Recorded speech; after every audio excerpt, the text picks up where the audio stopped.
Hello नमस्कार दोस्तों। मैं अमित गोस्वामी आप सभी का हमारे यूट्यूब चैनल पर स्वागत करता हूँ।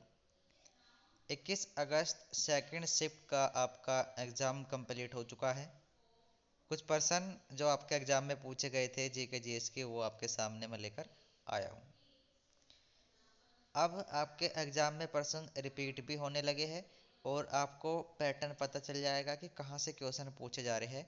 एक तो आपका ये सहकारिता जो समिति बनी थी, एक आपका ये 97वां संविधान संशोधन है, ठीक है।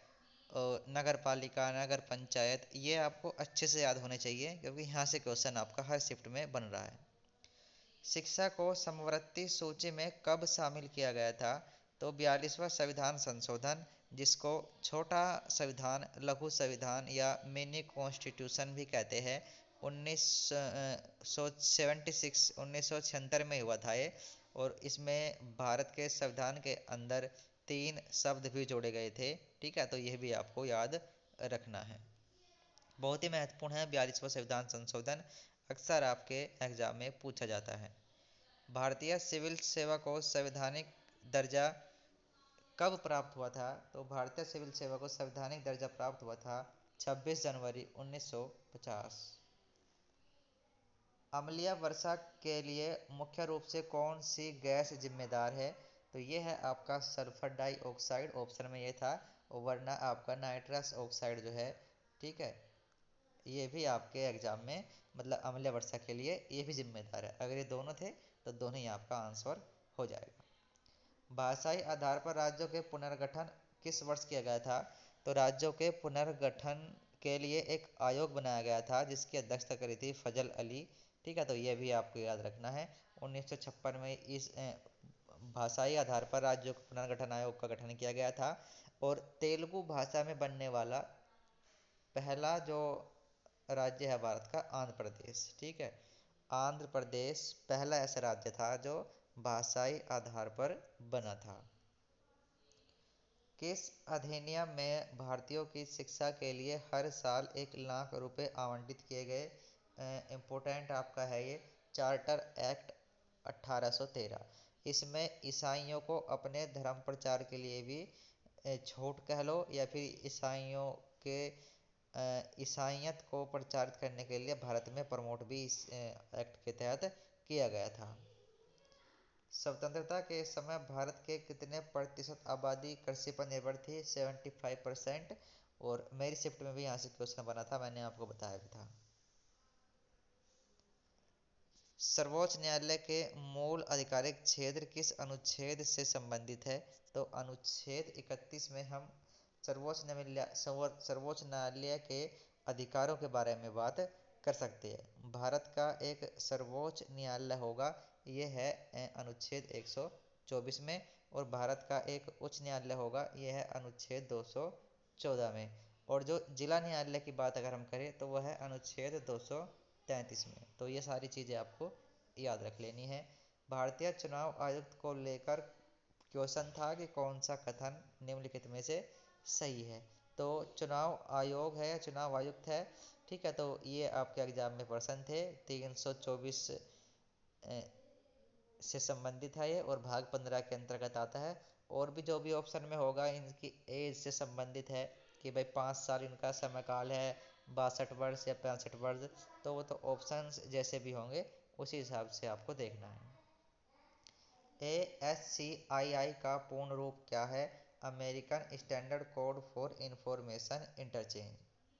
पाकिस्तान का कौन सा प्रांत विवादों में रहा? तो अभी बलूचिस्तान में जो है संघर्ष या फिर विद्रोह हो रहा था, तो ये अक्सर चर्चाओं में रहता है। दिल्ली में लंबे समय के बाद कौन सी पार्टी ने जीत दर्ज करी? बीजेपी ने जीत दर्ज करी है 27 वर्षों के बाद। इसमें 70 सीटों पर चुनाव हुआ था जिसमें 48 पर रही थी बीजेपी, 22 पर रही थी आम आदमी पार्टी, कांग्रेस रही थी 0।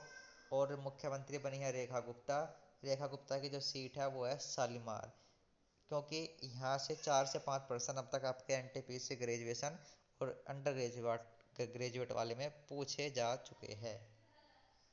2500 वर्ष पूर्व हड़प्पा काल के प्रमुख कांस्य मंदिर कौन सी प्रतिमा थी? तो डांसिंग गर्ल या नर्तकी के बारे में आपने सुना होगा, नर्तकी की जब मूर्ति मिली है, तो ये प्रश्न आपके एग्जाम में पूछा गया था। E0FIR ये जो गृह मंत्रालय के अंतर्गत आता है, ठीक है, साइबर अपराध, साइबर आपराधिक मंत्रालय आप कह सकते हो। E0FIR ये उन्होंने शुरू करी है। अजंता एलोरा में गुफाओं की संख्या पूछी गई थी, तो बौद्ध, जैन और हिंदू धर्म से ये गुफाएं संबंधित है। अजंता 29, एलोरा आपकी 34। पश्चिमी घाट और पूर्वी घाट किसकी सीमा बनाते हैं? तो जैसे बीच में आपका ये दक्कन का पठार है, इधर आपका ये पश्चिमी घाट है, इधर आपका ये पूर्वी घाट है, तो ये दक्कन के पठार की सीमा बनाते हैं। मंत्रिमंडल शब्द का उल्लेख किस अनुच्छेद में है? अनुच्छेद 74, या फिर आप 75 भी कह लो, आपका मंत्रिमंडल शब्द का उल्लेख इसमें मिल जाएगा। किसने एशियाई एथलेटिक चैंपियनशिप 2025 में पुरुषों की 10,000 मीटर और 5,000 मीटर दौड़ में पहला स्थान हासिल किया है? गुलवीर सिंह। हुई कहाँ पर थी ये? दक्षिण कोरिया में। तो दक्षिण कोरिया में हुई थी, ये भी अपने याद रखना है क्योंकि आने वाले शिफ्टों में पूछ लिया जाएगा। जल में घुलनशील विटामिन कौन कौन से है? विटामिन बी और विटामिन सी। पशुओं से प्राप्त प्रोटीन का स्रोत क्या है? क्योंकि ऑप्शन में थे सोयाबीन, दाल, इस तरह के, तो ये तो पौधों से प्राप्त होते हैं। ऑप्शन में एक था अंडा, जो हमें पशु से प्राप्त होता है। जनसंख्या घनत्व का अनुपात पूछा था, तो जनसंख्या घनत्व कितना है संख्या में, वो आपको कमेंट करके बताना है। बाकी ये इसका फॉर्मूला पूछा था, तो कुल जनसंख्या बटे कुल क्षेत्रफल। 2025 में गुड फ्राइडे कब मनाया गया था? 18 अप्रैल को। शेरशाह सूरी की तरह मुगलों ने भी अपने साम्राज्य को किस प्रकार से बांटा था? तो परगने होते थे, जिले होते थे शेरशाह सूरी के द्वारा, तो इसी विधि को या इसी चीज़ को आगे बढ़ाया था मुगलों ने। 1954 में बना परमाणु ऊर्जा प्रतिष्ठान का नाम क्या था? तो होमी जहांगीर भाभा के द्वारा परमाणु ऊर्जा प्रतिष्ठान की स्थापना करी गई थी 1954 में, और इनकी मृत्यु के बाद 1966 में इसका नाम ये आपका बाबा इन्हीं के नाम पर रख दिया था, जिसको बार्क भी बोला जाता है। फरवरी 2025 में पौधों की वृद्धि का परीक्षण किस एजेंसी ने किया? अंतरिक्ष में लोबिया के बीजों का रोपण किया है भारत के इसरो के द्वारा, तो उसी से संबंधित ये कुछ प्रश्न आपके एग्जाम में आया था। तो ये कुछ प्रश्न थे जो आपके एग्जाम में आज पूछे गए थे। इसी तरह के इन्फॉर्मेटिव वीडियो और अगर आपको कुछ पूछना है तो उसके लिए आप कमेंट करिए, आपके हर कमेंट का जवाब आपको मिलेगा। Thank you.